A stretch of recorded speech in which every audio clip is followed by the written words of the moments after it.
Hello guys! So for today's video, pag-uusapan naman natin kung paano mag-activate ng cash loan sa Shopee. Siyempre, punta ka lang sa Shopee application mo and then punta ka sa iyong account. And then dito sa may bandang gitna, makikita mo ang S-Loan. Kung eligible ka na, may amount na nakalagay dyan. Pero kung hindi pa, 0 pa ang nakalagay dyan. And then step 2, select S-Loan. Step 3, select mo yung activate now.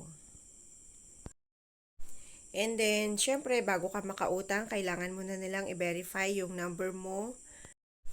And then, may darating sa yung OTP sa SMS. And then, enter mo naman siya dito. And then, i-upload mo naman ang iyong valid ID.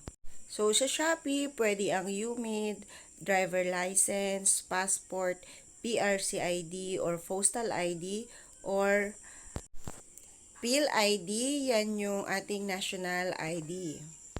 So, dapat hindi expired yung ating mga ID, gaya ng passport, driver's license, kasi yung mga ID na yan is nire-renew natin.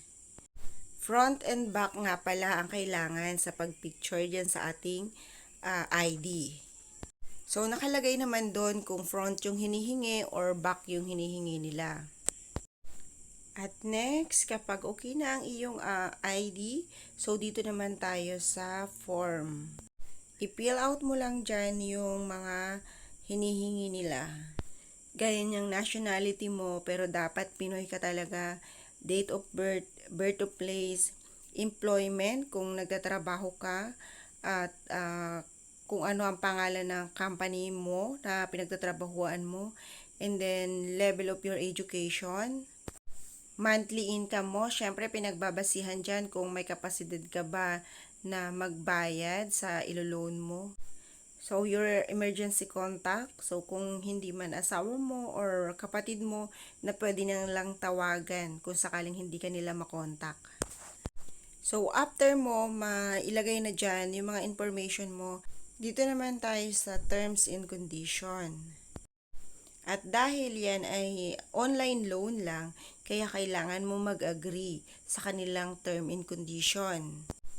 I-check mo lang ang dalawang yan and then confirm. And then dito, kailangan mo ng additional information. So, upload proof of residential address.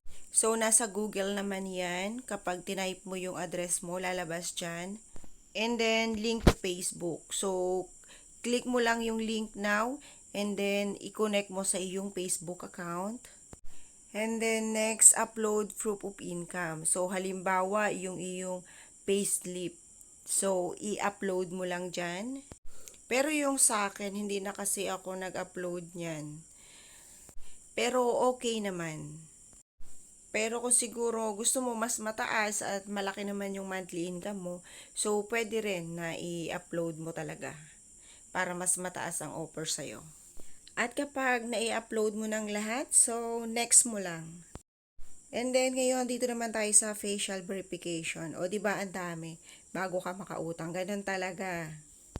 Kahit naman sa personal, di ba, minsan kailangan pa natin makiusap ng todo bago tayo pautangin. Ito online lang, kaya naman talagang kailangan nila yung mga ganyang verification para naman kilala nila kung sino yung hahabulin nila, 'di ba? So dito sa facial verification, kailangan yung front face mo, yung side face, left and right. So yon, yung mata mo, yung blink-blink ng mata mo, ganyan. Para namang syempre, kung makita ka nila dyan, yun na, kahit pa kaya naka-face mask ka, so kita nila yung mata mo, 'di ba? At kapag okay na, so isubmit mo lang. And then, maghihintay ka na lang ng text message nila kung approve ba or hindi ang iyong loan. At kung approve, so eto yung marireceive mo. Congratulations! Your S-Loan account has been activated. Tap here to withdraw now.